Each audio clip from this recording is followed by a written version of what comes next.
Kiva Eve, kun pääsit tänne toimistolle juttelemaan. Kiva olla täällä, mutta missä se mun sopimus oikein on? Eikö me tänne tultu sitä allekirjoittaa? Niin Eve, kun me ollaan nyt vähän katsottu tuota sun harjoittelua. Ja me ollaan sitä mieltä, että toi jatkuva määrän kerääminen ja sen painottaminen, niin se on tosi vanhanaikainen harjoittelutapa. Se muistuttaa kun sellaista perhettään pakenevan keski-ikäisen setämiehen hiihtolomaa. Nykyään kuitenkin on tosi paljon sitä treenidataa, mittauksia, testituloksia. Se on tosi jees pitää se tunne vahvasti mukana, mutta niiden mittausten tueksi. Minä olen tunne-ihminen, eivätkä mittarit sovi minun. Eve. Siis se meidän pointti on se, että nyt niin kun sun täytyy muuttaa sitä harjoittelua, jos sä aiot saada sopimuksen. Tai toisaalta, sulla on tää päivä aikaa löytää meille parempi ankkuri. Joo, tosiaankin. Sitten voitkin miettiä, että kumpi on helpompaa, hankkia uusi ankkuri vai muuttaa sitä harjoittelua. Eli nyt sit pitäisi löytää äkkiä joku uusi ankkuri meille viesteihin. Niin olisiko sulla heittää jotain vaihtoehtoja? Aika paha kysymys. Kai sulla nyt jotain vaihtoehtoja on.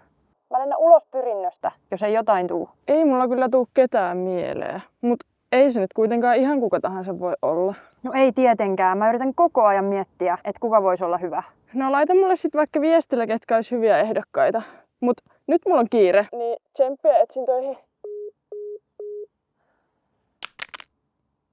Amandasta ei ollut mitään apua, niin tulisiko Fanny sulla ketään mieleen? Hei, mites Hilla? Sehän olisi ihan tosi hyvä. Mä periaatteessa kysyin sitä jo. Vihjailiko se vaan vai kysyikö se ihan suoraan? Melko suoraan.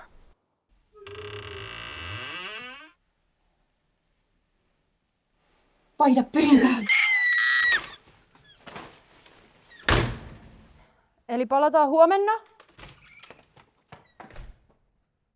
Teknisesti Hilla ei koskaan sanonut ei.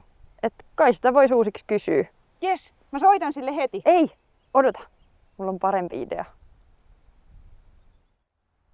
Onko sä ihan varma, että tää toimii? On. Sitten kun sä vähän kasvat, niin ymmärrät, että tämmöiset isot päätökset vaatii vähän dramaattisempia keinoja. Mä en jaksa enää. Odotappa. Jaksat vielä hetken, niin voit saada tän. Mutta ensin aita, sitten namut. Hei, sieltä se tulee.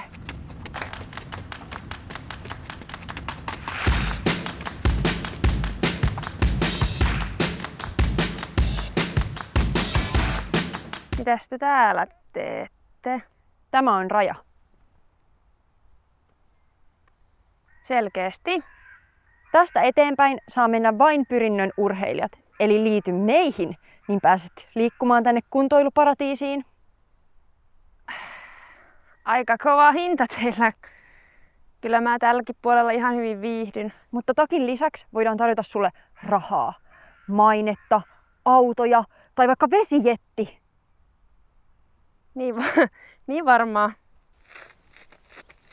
Palataan! Mitä jos kysyttäisiin jotain, joka on jo valmiiksi pyrintöläinen? Niin ei tarvitsisi vaihtaa seuraa. Miksei? Sen pitäisi vaan olla joku tosi huippu.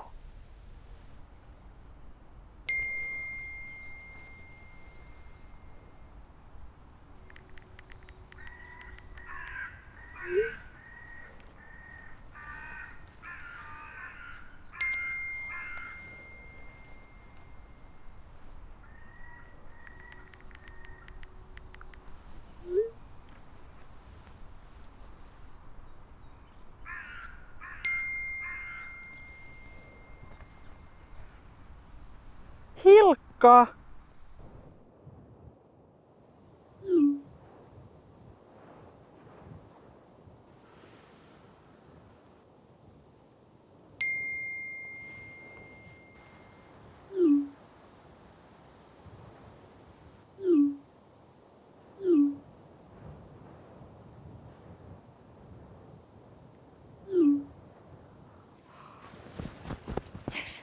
Ok. Nyt me tehdään näin. Hae sä, Amanda, Niin mä käyn nopea toimistolla ja sit nähdään rannassa. Joo.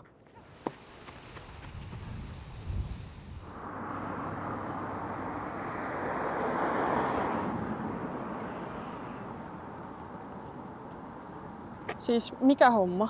Meillä on uusi ankkuri. Missä?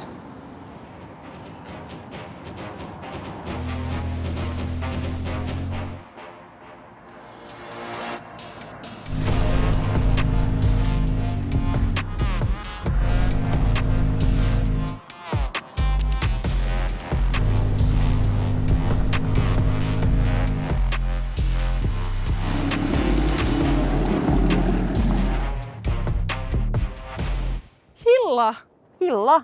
Hilla! Näyttää nopealle, kestävälle ja tuoksuu Pirkanmaalle.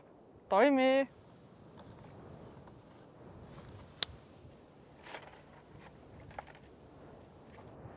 Kynä.